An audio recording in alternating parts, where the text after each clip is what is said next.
Tiwala ang mga abogado na kumakatawan sa mga EJK victims na malabo nang makabalik sa Pilipinas si dating Pangulong Rodrigo Duterte. Bukod dito, posible rin nila na ma-freeze ang account ng dating Pangulo sa pamamagitan ng Anti-Money Laundering Council. Si Vel Custodio sa detalye. Mababa ang tiyansa ni dating Pangulong Rodrigo Duterte na makabalik sa Pilipinas. Ayon yan sa mga abogadong dumalo sa isang press conference sa Netherlands kasama ang ilang mga civic organizations na nakabase sa Europa. Sinabi ni Attorney Cristina Conti ng National Unions for People's Lawyers at Assistant Counsel sa mga biktima ng giyera kontra droga ni dating Pangulong Duterte na minor crimes sa gaya ng offenses against administration of justice lamang ang mga kaso na maaaring mag-grant ng interim release. Crimes against humanity, crimes of aggression, genocide and war crimes. No interim release has been granted by the court for any of those accused of these crimes.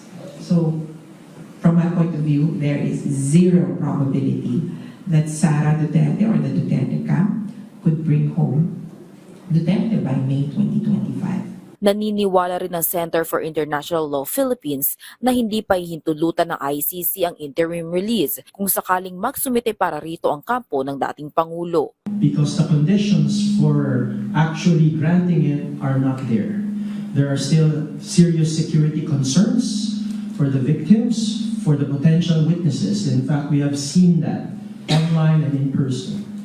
Secondly, Mr. Duterte, as stated in the arrest warrant, is still a very influential man. Posible namang ma-freeze ang account ng dating Pangulo sa pamamagitan ng Anti-Money Laundering Council.